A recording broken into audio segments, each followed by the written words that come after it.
Bom dia, bom domingo para você. Seja muito bem-vindo ao Agro Record. Estamos juntos, começando mais um dia que seja muito abençoado. E hoje a gente vai falar sobre febre maculosa. Casos no Brasil deixam a área rural em alerta.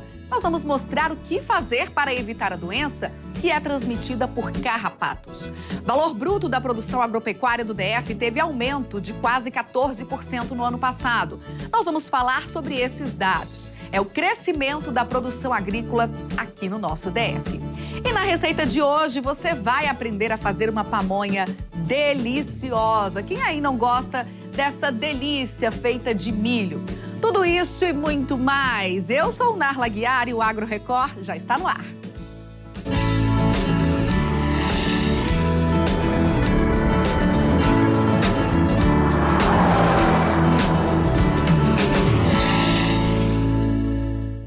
Você sabe o que é uma fazenda vertical?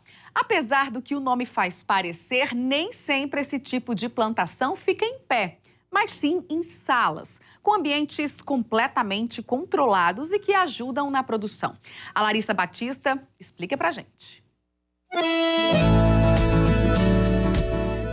Com certeza você está acostumada a ver verduras e legumes nas prateleiras do mercado, em feiras ou então sendo produzidos nas hortas, lá no campo. Mas olha, o futuro já chegou na agricultura. Novos estudos mostram que é possível ter o cultivo de hortaliças assim, em fazendas verticais. Você conhece? Horta vertical ou fazenda vertical é o cultivo de plantas, geralmente alimentícias, em ambientes em que todas as variáveis, todos os fatores ambientais são controlados, inclusive a iluminação. A iluminação ela é artificial, é feita com luminárias LED que produzem os espectros luminosos que a planta precisa para fazer fotossíntese. E como se utiliza essa iluminação artificial, não tem perigo de sombreamento, então é possível fazer a verticalização. O cultivo ele é feito em camadas sucessivas. Esse experimento é desenvolvido aqui na Embrapa Hortaliças há 3 anos. De lá para cá, os pesquisadores conseguiram encontrar o equilíbrio perfeito para que esses 3 tipos de alface crescessem com a mesma qualidade das que são cultivadas na roça. Nessas bandejas, o cultivo é hidropônico, ou seja, as plantas crescem fora do solo, sem adubo ou agrotóxicos. A solução hidropônica ela contém todos os nutrientes minerais que a planta precisa nas quantidades que ela realmente precisa. Então, as hortaliças hidropônicas, particularmente em fazendas verticais, elas garantidamente vão ter aqueles sais minerais que o consumidor procura quando compra uma hortaliça folhosa, por exemplo. O que a gente pode garantir é que esse ambiente de cultivo é 100% controlado. Aqui, a luminosidade é garantida 24 horas por dia, a temperatura é mantida ali na casa dos 25 graus e, claro, há uma preocupação com os nutrientes. Por isso, essas alfaces recebem uma irrigação a cada 15 minutos. Os pesquisadores conseguiram identificar ainda que neste tipo de produção, a colheita das folhosas é mais precoce. A notícia foi vista com bons olhos, já que em produções abertas no campo, um alface só é colhido entre 40 a 60 dias após o plantio. Na fazenda vertical, a colheita é antecipada em até 10 dias. A planta não se estressa. Isso aqui é como se fosse um spa para a planta, um ambiente perfeito, talvez até o paraíso, né? Então, nós conseguimos eliminar aquelas variáveis que vão atrasar o cultivo, que vão atrapalhar, que vão estressar as plantas. Então, nós conseguimos uma maior precocidade de produção, ou seja, o ciclo de produção é mais curto. Enquanto em campo aberto, uma alface crespa, por exemplo, vai levar, dependendo das condições ambientais, de 45 a 60 dias para estar pronta para o consumo, pronta para a colheita, aqui nós vamos levar de 35 a 40 dias. O objetivo desse ciclo vertical, segundo o pesquisador, é principalmente diminuir problemas na produção, como, por exemplo, as sazonalidades. No caso das hortaliças, os períodos de chuvas são ruins, assim como o frio intenso. Neste esquema de produção da fazenda vertical, os fatores externos são eliminados. Não há pragas e nem insetos. Fatores que podem eliminar futuros riscos de desabastecimento de alimentos aqui no Brasil. Nós já temos um sistema de produção de hortaliças folhosas como um todo, e aí nós testamos aqui, além de alface, rúcula, cebolinha, alho poró, coentro, salsa, e agora nós estamos em uma nova fase partindo para hortaliças de fruto. Então nós já fizemos testes promissores com tomate e pimentão e já estamos finalizando o sistema de produção de morango em ambiente controlado e vertical. Mas também não vá pensando que o cultivo nesses andares é fácil. O investimento ainda é alto, mas pode gerar reduções significativas em gastos com insumos, além de ser um processo ecologicamente correto. Uma fazenda vertical ainda é um investimento relativamente alto.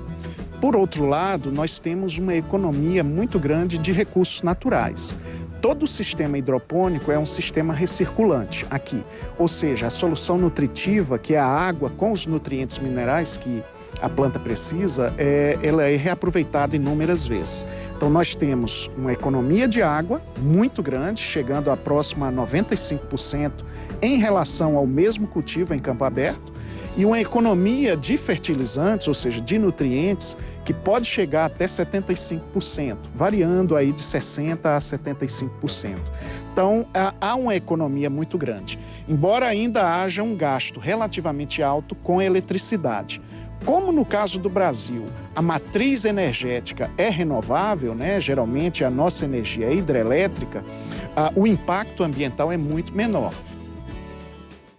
E é um setor promissor, viu? Especialistas acreditam que esse mercado deva triplicar nos próximos 5 anos. E uma plantinha diferente virou item de decoração e é até de presente, viu? Tem já algum tempo. Já ouviu falar nas suculentas? Elas são pequenininhas e têm formatos e cores diferentes, mas precisam de cuidados específicos. E a Carolina Rabelo foi conhecer uma plantação e conta tudo pra gente.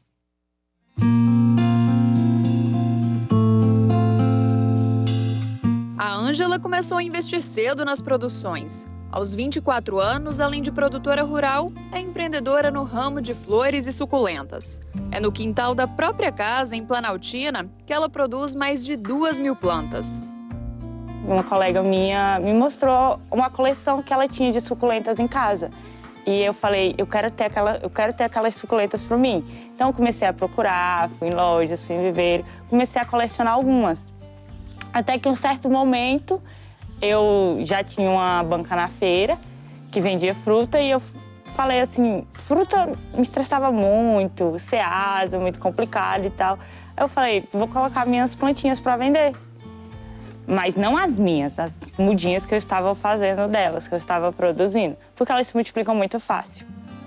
Eu fui, coloquei e vi que eu estava tendo mais retorno do que as frutas.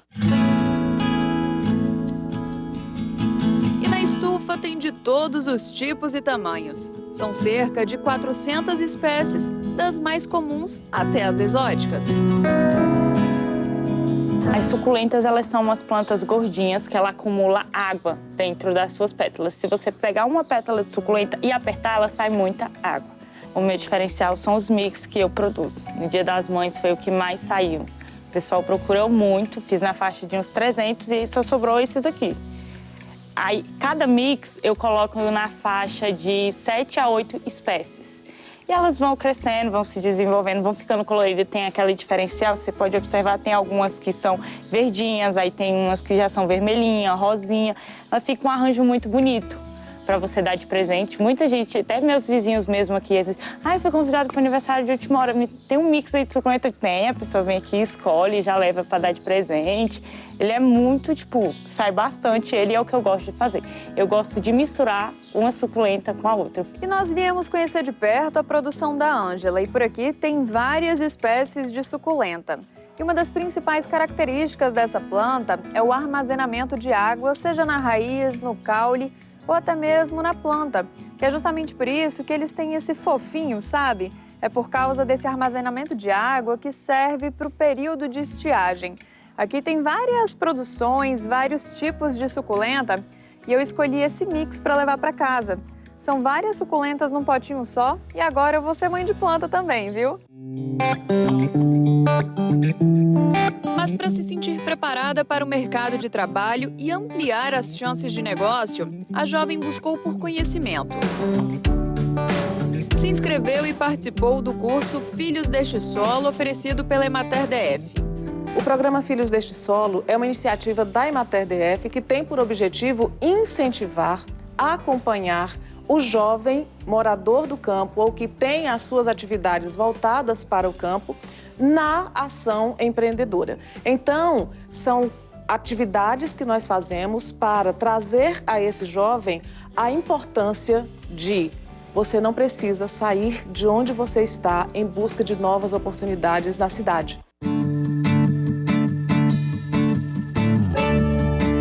O programa da Emater já formou mais de 350 jovens moradores das áreas rurais do DF. A ideia é capacitar os jovens e mostrar a possibilidade do próprio empreendimento através do agronegócio. O grande diferencial do programa é que ele pega esse jovem ou está com esse jovem desde o início, inclusive aqueles que ainda não têm nenhuma ideia de negócio que pode ser desenvolvida no meio rural. E a partir daí, nós buscamos oportunidades para que eles consigam se ver como empreendedores, estabelecer as suas primeiras ideias e, a partir daí, montar o seu negócio, capacitando-os, inclusive, a fazer a gestão desse negócio. Números divulgados pela Emater sobre floricultura convencional mostram que, em 2022, o número de produção foi 49% maior do que o do ano anterior. O valor bruto saiu de 121 milhões para 181 milhões e 600 mil. Por ano, essa cadeia movimenta cerca de 100 milhões de reais. E ao falar especificamente das suculentas, no último ano essa área de produção cresceu em 104%. Um setor que vem ganhando cada vez mais o coração de quem é apaixonado por plantas. Por essas e outras, é que além de produzir e ser a renda da família, é que a Ângela também coleciona. E olha, não se imagina em outro ramo, viu? A suculenta, para mim, é uma terapia, é uma brincadeira, é aquele trabalho que você faz brincando. Eu sou estudante do curso de agronomia do IF e a minha irmã olha e fala assim, mas você tem que dirigir tratores, você tem que trabalhar em plantações de fazenda. Eu não me vejo assim, eu me vejo numa estufa de suculenta. Mesmo fazendo o meu curso, a minha irmã fala assim, mas tem que ir para essa área. Eu falei, não vou, eu faço o curso, eu amo meu curso de agronomia e o que eu gosto mesmo é as suculentas. Então, o meu futuro, eu só me vejo trabalhando com suculentas. Eu não me vejo dirigindo trator em fazenda de soja, de algodão, não. É nas suculentas. Uma estufa maior, uma propriedade legal e tal, mas com suculentas. Não pretendo parar.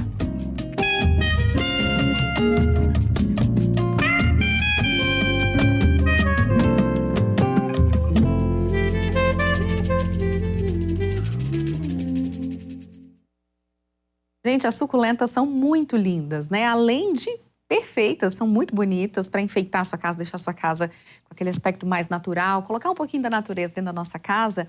Elas ainda são muito fáceis de cuidar, purificam o ar, estão são super adaptadas ao nosso clima seco, nem precisa ficar regando muito.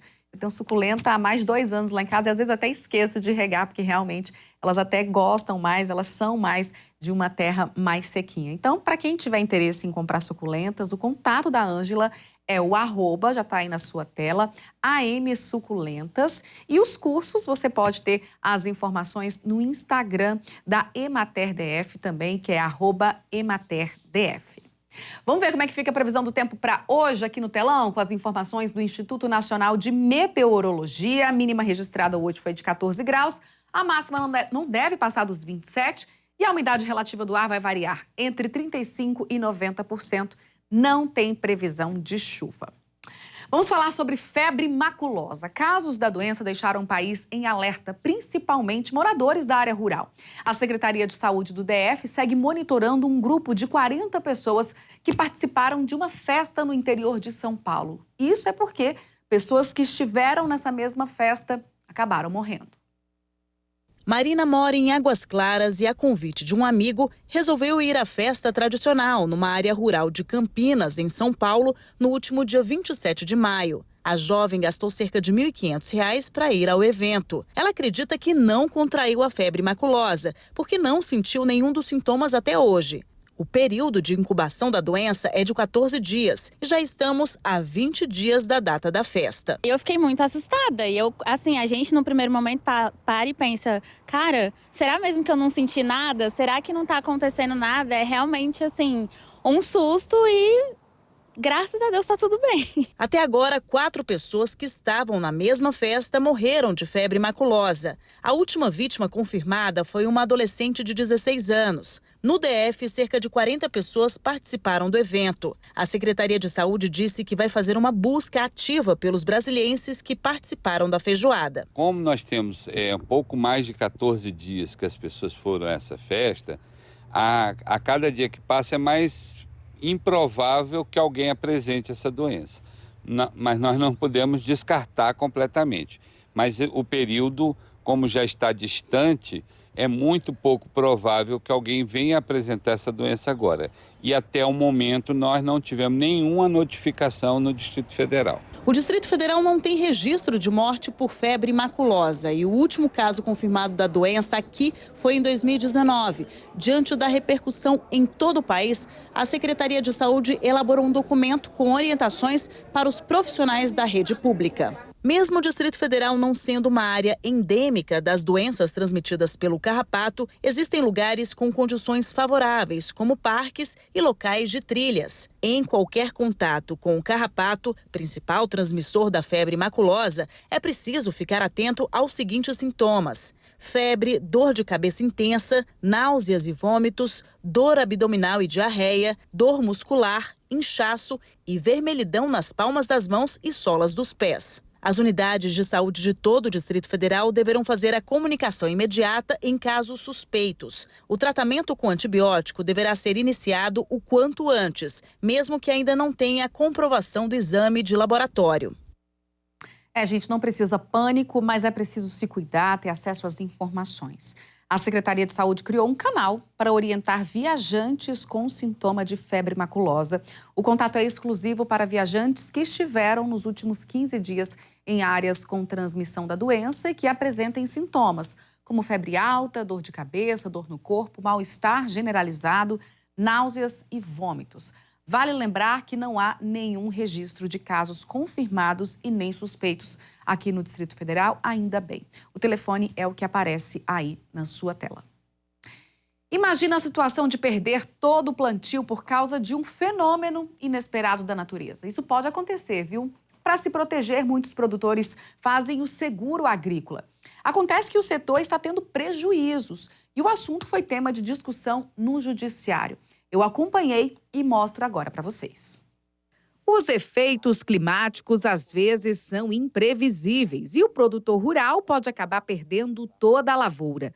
Por isso, muitos agricultores buscam nas seguradoras uma forma de não perder todo o investimento do plantio. O seguro agrícola é feito para reparar perdas causadas principalmente por fenômenos meteorológicos, desde a emergência da planta até a colheita. As coberturas dos seguros mais comuns são chuvas excessivas, incêndio, queda de raio, tromba d'água, ventos fortes, ventos frios, granizo, seca, geada, variações excessivas de temperatura, não germinação e inundação. Mas não é incomum o não cumprimento dos contratos entre produtores e seguradoras, e muitos casos acabam indo para a justiça. Segundo especialistas, o setor de seguro agrícola está em desequilíbrio no Brasil. Só no ano passado, o mercado recebeu 6,3 bilhões de reais de segurados, mas pagou 8,8 bilhões de reais em indenizações, praticamente a metade do que foi pago nos últimos 20 anos. O prejuízo seria por conta da seca intensa no sul do país. O assunto foi tema de debate em um seminário no Superior Tribunal de Justiça. Especialistas na área e magistrados trocaram informações sobre o setor. a fim de encontrar soluções para evitar o excesso de judicialização entre produtores rurais e seguradoras. Para o ministro Ricardo Vilas Boas Cueva, quando se fala em seguro agrícola, é preciso levar em consideração os novos efeitos climáticos. Esses eventos climáticos, eles tendem a assumir um papel cada vez mais importante na economia mundial e a indústria de seguros tem sofrido com isso. No Brasil não é diferente. Nós vimos agora há pouco que há uma crescente judicialização nessa atividade e nós tentamos entender por que ela acontece. Será apenas a variação climática? Será uma falha de informação? Será uma cobertura inadequada? O seminário de hoje tem essa importância de tentar fazer um diagnóstico mais claro desse fenômeno. Hoje a gente tem um programa de subvenção, que ajuda geralmente o produtor 20% no valor do prêmio ou 40%. Então, a cada R$100 que o produtor gasta no seguro, R$20 ou R$40, dependendo da cultura, o governo vai colocar.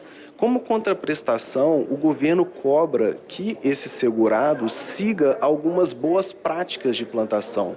É o que a gente chama de zoneamento agrícola, ZARC, ou seja, o produtor deve plantar no período adequado, utilizar uma semente certificada. Então tem todo esse cuidado que o produtor tem que seguir. E às vezes na prática isso acaba não acontecendo. Então isso gera muito uma litigiosidade. Tiago Salles é presidente do Instituto Justiça e Cidadania, que promove há mais de 12 anos debates entre a sociedade civil e o Poder Judiciário. Para ele, a discussão também pode trazer mais segurança jurídica para os investidores no Brasil. O empresário, ele não quer saber, ele não se importa tanto se uma decisão é A ou se é B. Ele só quer saber se vai ser A ou se vai ser B. Então, quando se entende isso, quando você tem uma previsibilidade do que vai ser julgado, isso traz uma segurança jurídica, isso traz uma melhor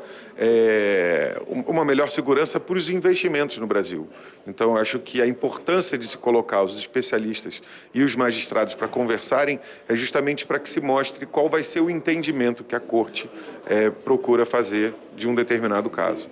É importante o judiciário ter conhecimento da realidade dos fatos que ocorrem na sociedade e que vão desaguar no Poder Judiciário para resolver os problemas. No caso do seguro agrícola, em razão das intempéries e da grande seca que houve na região sul, então há um grande volume de judicialização de casos, e é muito importante saber dessa realidade.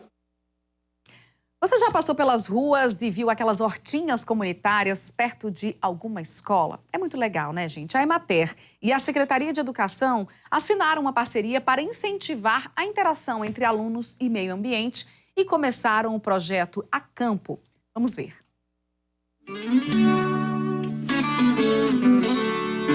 O olhar atento do beija-flor tem uma explicação.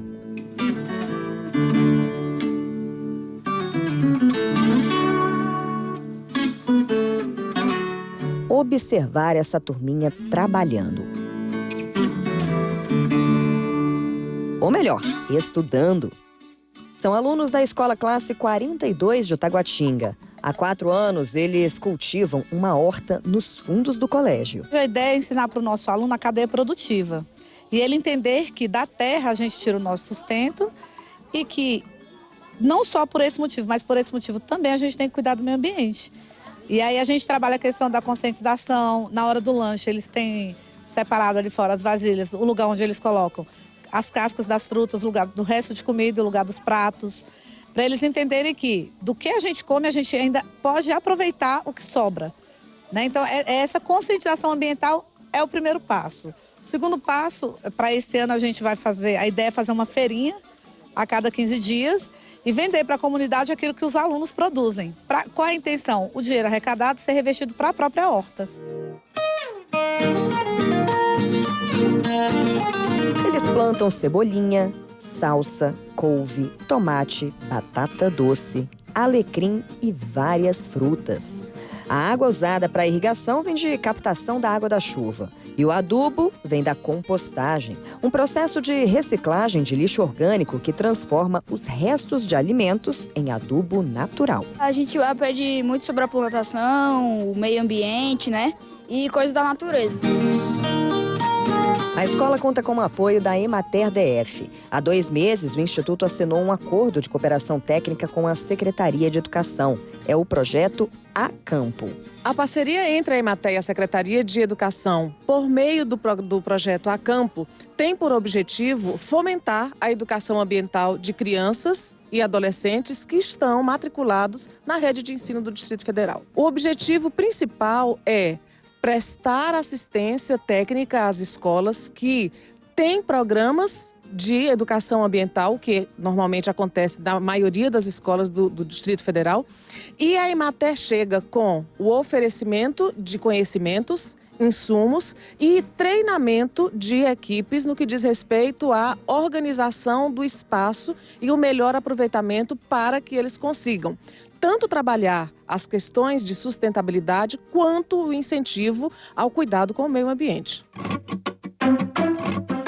O projeto deve levar economia à Secretaria de Educação com a captação de águas das chuvas, energia solar, produção de gás a partir dos resíduos orgânicos com as fossas biodigestoras, implantação de hortas e a utilização dos alimentos cultivados nas próprias hortas pedagógicas. Hoje, a Emater presta assistência a 100 hortas de escolas públicas, 97 que possuem captação de água da chuva e um colégio que já implantou o sistema de energia fotovoltaica. O processo de aprendizagem não termina aqui, não. Eles ainda acompanham o crescimento dessas plantas, fazem a colheita e tudo que sai aqui dessa horta vai parar na cozinha da escola. Serve de alimento para os próprios alunos. E a ideia tem dado tão certo que agora eles querem incrementar tudo isso com o empreendedorismo. Como? Realizando uma feira a cada 15 dias com os produtos que eles plantam e colhem. Inclusive, a gente tem uma parceria com o Sebrae. Estamos instaurando o projeto Ali, que é para a gente aguçar essa questão do empreendedorismo. E a gente vai fazer esse link com o nosso projeto da horta.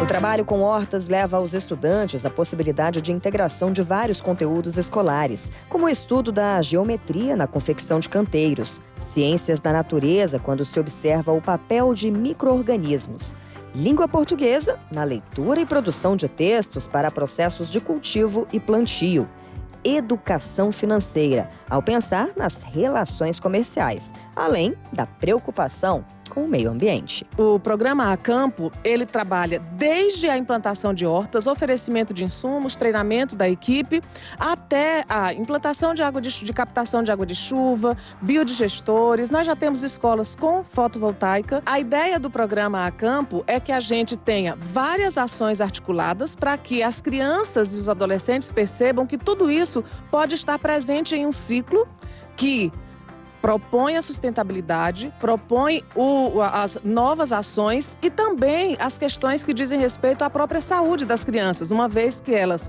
aprendem a cultivar o próprio alimento e, claro, levam isso para suas casas e isso acaba sendo também uma extensão do trabalho que a escola oferece junto aos alunos. Ana Sofia tem 11 anos e já entendeu direitinho o recado. A captação das chuvas, a gente aprendeu sobre a infiltração, precipitação, evaporação. A gente aprendeu um monte de coisa em ciências. Dá para colocar matemática aqui no meio também? Dá um pouquinho. A gente pode plantar para vender ou pegar as sementes para vender. A gente consegue envolver matemática e ciências ao mesmo tempo.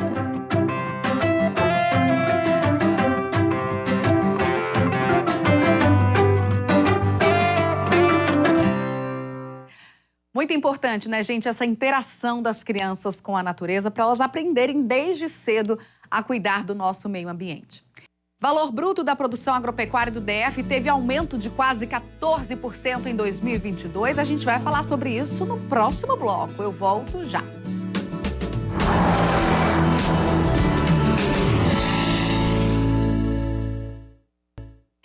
Estamos de volta. Para você que está chegando agora, seja muito bem-vindo ao Agro Record. O valor bruto da produção agropecuária do DF teve um aumento de quase 14% no ano passado. Nós vamos falar sobre isso com o responsável pela elaboração do relatório da Emater DF, que trouxe esse dado, o extensionista Jair Tostes. Muito bom dia, Jair. Obrigada pela presença. Bom dia, Nada. Tudo bem? Bom dia a todos aí, os nossos ouvintes aí, né? É um prazer estar aqui com vocês. Muito obrigada. Jair, esse aumento do valor bruto da produção agropecuária, ele pode ser traduzido como agronegócio crescendo aqui no Distrito Federal? Como é que ele é calculado?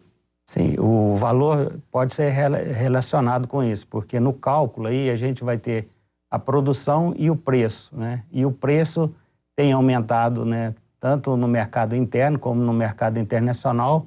E também a produção também tem aumentado no DF, como a sua área plantada, né? Hoje a parte agrícola, né, representa aí 70%, né, desse VBP, enquanto 30% é em relação à pecuária, né?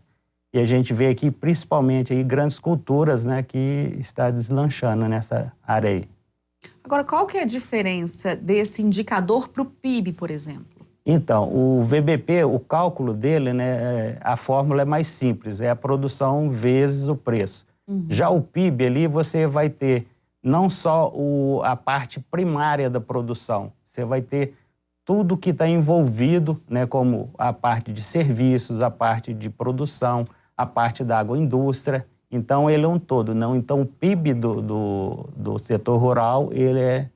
E você tem ali fazer os descontos dos impostos que são pagos e não. O VBP, a fórmula é mais simples, o cálculo. Mas também demanda muito esforço, né, na hora de captar esses valores de produção, porque a matéria é responsável, né, por ir até o campo, né, e recolher esses dados dentro do DF. Ela que passa esses dados para todos os outros órgãos. Perfeito. Gente, olha só esses dados. Grãos descritos como grandes culturas no relatório lideram a lista das cadeias produtivas do DF com maior valor, que chegou a 2 bilhões de reais. Em seguida vem a cadeia da pecuária com 1,4 bilhão e logo depois a olericultura com quase 1,3 bilhão. Dentro da olericultura, o destaque vai para a produção de tomate, 194 milhões de reais. Eu queria que o senhor comentasse esses dados. Então, responsável por esse VBP maior vem por conta dos grãos, não é isso? Sim, então os grãos aqui é a área maior plantada, né, em torno de 146 mil hectares. A gente lembrando que essa área, na mesma área, né, ela é plantada às vezes com diferentes culturas, né, várias vezes ao ano. Então dá uma sobreposição de área, mas a gente conta a área como um todo. E aí a maior produção aí é de soja e milho. Esses dois itens, né, representam aí 80% do VBP da parte de grandes culturas, né? Sendo a soja o principal, né, em torno aí, dentro dos 80%, soja é quase 90%. E o milho vem em segundo local, né? Na parte da pecuária, né, o grande destaque fica para a avicultura industrial do DF, né? Inclusive, aí a gente tem uma parte de exportação, né, de frango, né, para os países aí da Arábia Saudita, da África. Boa e parte também, do frango produzido aqui é exportado. E também a parte de ovos férteis também, que são os ovos que vão ser incubados, né, em outra região para a produção do frango de corte, né? Então, esse representa mais ou menos 70% do VBP da pecuária. Já na olericultura, né, o tomate tem um grande destaque, né, nessa produção, porque o DF ele é autossuficiente na parte de folhosas. Sim. Mas na parte de outras culturas, tomate, vagem e outros, né, ele não tem essa autossuficiência, a gente recebe de fora. Mas está crescendo a produção e a Emater, né, colabora muito, né, nessa assistência técnica e junto ao produtor, né, aumentando cada vez maior os índices de produtividade, né? A gente vê que na soja, né, a gente tem uma grande produção de soja semente aqui, que é aquela soja que outros estados até compram, né, do DF, porque a nossa produtividade aqui é uma das mais altas do país. Porque apesar da gente ter uma área menor em relação aos outros estados, então o produtor tem que produzir muito por hectare. E aqui a gente consegue essa grande produção. Perfeito. Agora, por que o valor bruto da produção agropecuária ele é um indicador importante? Para que ele serve? Então, o VBP, né, o indicador aí, ele é responsável porque ele é um indicador econômico. Ele que vai fazer o retrato, né, do DF ou de uma região do DF ou dos produtores de soja, dos produtores de tomate, da olericultura, né? Então, isso é usado para traçar as políticas públicas, para a gente ver o que gera cada área daquela e aonde eu necessito investir. Então, para o governo, isso é muito interessante. Para as empresas de planejamento, se ter uma ideia, né, de ver onde está ocorrendo o desenvolvimento e ali direcionar seus esforços, né? E vários órgãos necessitam desses dados, né? Como aqui nós temos o GDF, a SEAGRE, a CONAB, a Embrapa, né? O IPEA, o MAPA, a gente tem reuniões aí a cada 4 meses também com o IBGE. Então, todo esse pessoal senta para a gente discutir essas informações, né? O senhor falou de uma questão aqui que eu estava pensando. O DF tem uma área realmente pequena, se a gente for comparar com outras unidades da federação, né? Mas tem espaço ainda para crescimento agropecuário aqui? Sim, o que acontece é que a gente aumenta em produtividade, né? Às vezes a área, né, a ser plantada ainda já está quase totalmente ocupada ou substituição de algumas culturas por outras, mais produtivas, né? Então, a gente vê que a pecuária, geralmente, ela deixa as terras melhores, né, e mais bem localizadas para a agricultura e vão se distanciando, né? Então, isso aí é uma tendência, né, do Brasil e tendência em outros países também. Até para evitar o desmatamento. Sim. Né? Perfeito. Agora tem outro relatório usado pela empresa, que é o relatório de informações agropecuárias, RIA do DF, que também já tem a versão 2022 disponível para consulta. Qual que é a diferença desse indicador e também para que ele serve? Sim. Então, o relatório de informações agropecuárias, né, ele vem trazendo toda a produção do DF, né, nós temos 15 escritórios locais distribuídos dentro do Distrito Federal e vem ali para as várias categorias, né, para grandes culturas, para olericultura, para fruticultura e estratificando por região, né, as 10 culturas mais produzidas, ali com a produção, a área plantada, o número de produtores. Ele não trata ali do valor econômico, que fica com o valor bruto da produção, né? Então, também tem a parte, né, dentro desse relatório, a parte de pecuária, né? As cadeias de bovinocultura, vinicultura, né, de suinocultura, de codornas, né, de abelhas. Então, vem todo descrito ali. Então, é um suporte, né, também para alunos que faz pós-graduação, para estudos, né, comparativos, né, são muito usados esses dados, né? Mas, de fato, são dados que mostram que o setor vem crescendo aqui no Distrito Federal e ainda bem. Jair Tostes, extensionista da Emater, muito obrigada pela sua presença, pelos esclarecimentos. Obrigado, nada. Obrigado a todos. Estamos aí à disposição. Obrigada. E depois do intervalo tem receita de uma pamonha deliciosa. Não sai daí que eu volto já.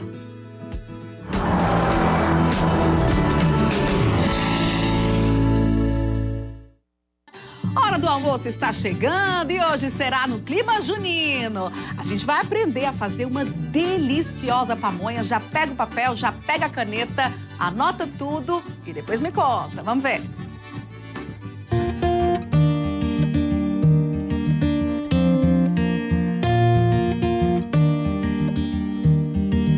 Se achega mais perto. Venha conhecer o grão que nasce nos quintais, nas lavouras pobres, ricas, grandes terrenos. Perdido ao acaso, alimenta pobres e ricos. Venha conhecer como é uma pamonhada aqui em Goiás. Se você é daqui, é para encher a boca d'água e ficar com vontade. Se você não é, você vai entender ao longo dessa reportagem, dessa conversa, que um pequeno grão consegue unir tantos corações em torno de um prato. Nós estamos aqui na Fazenda Bom Jardim e eu quero saber só uma coisa. Tá todo mundo pronto?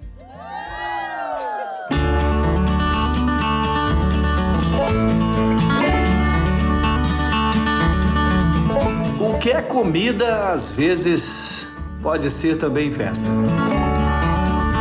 Uma pamonhada em Goiás pode despertar o riso enquanto se trabalha.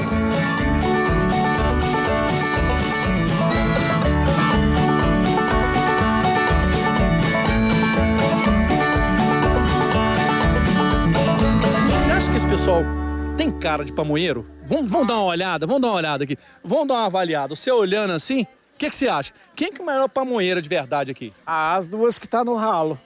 Você sentiu? Sim. Por quê? São suas netas? Não. Por que você acha?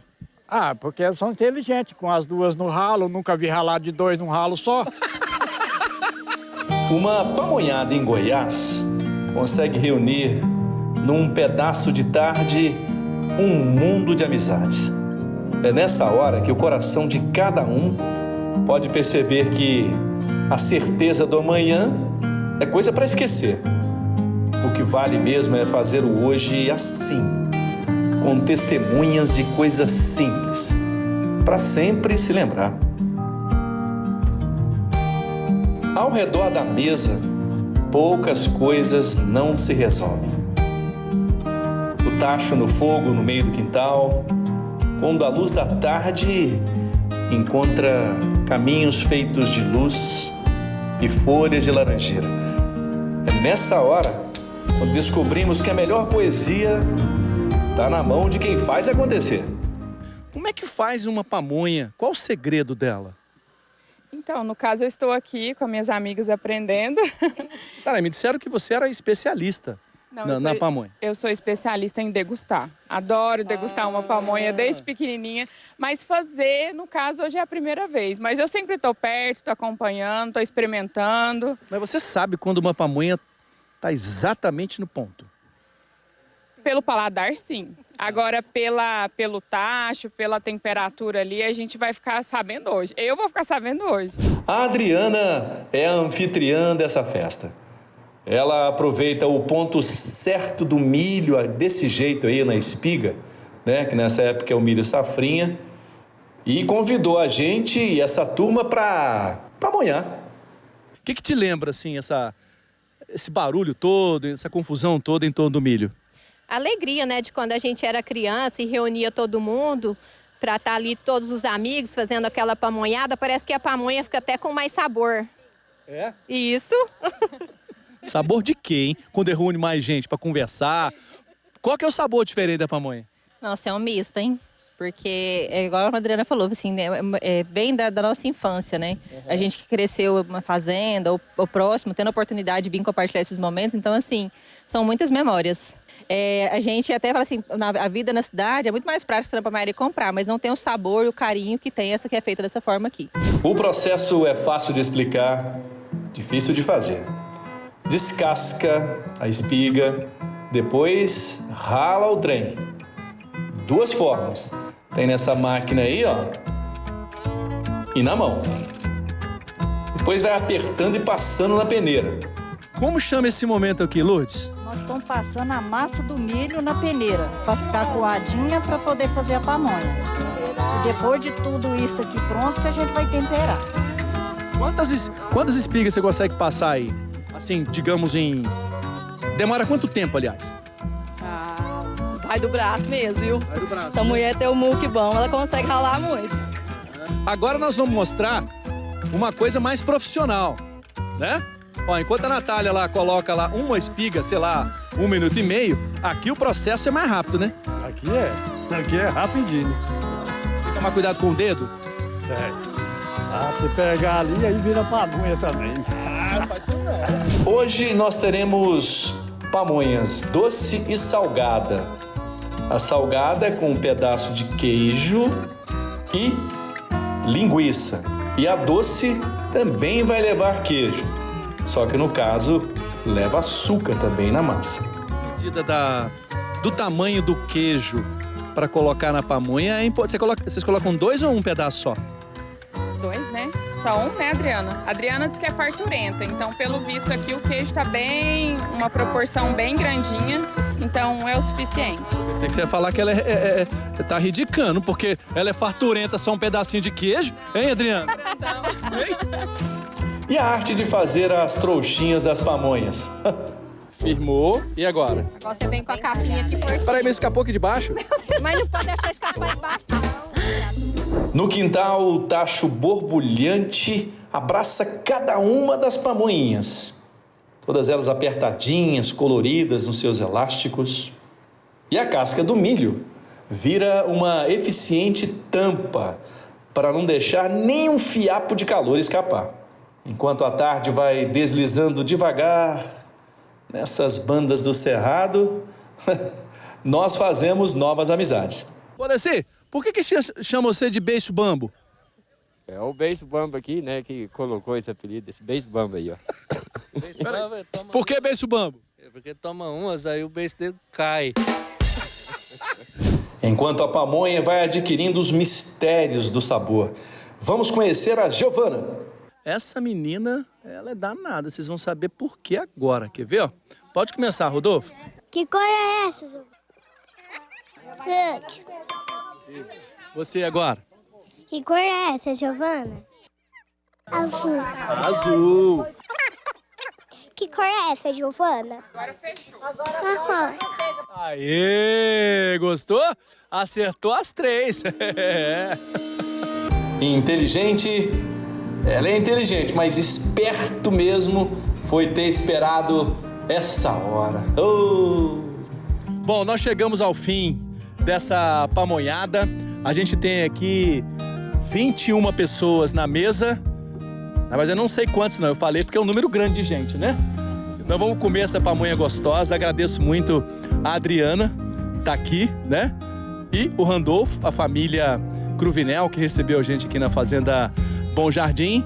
A única coisa que nos resta agora, nesse final de dia, é agradecer a Deus, que esteve com todos nós nesse trabalho, no nosso trabalho de reportagem, no trabalho de tantas pessoas, na alegria de todo mundo, e que Deus acompanhe cada um nas suas trajetórias, nas suas estradas, nos seus caminhos, e que a saúde e a sua proteção seja uma constante para todos nós. Muito obrigado. E agora é comer, né, Adriana? Sim, com certeza. Bora. É isso, gente. Vamos lá, então.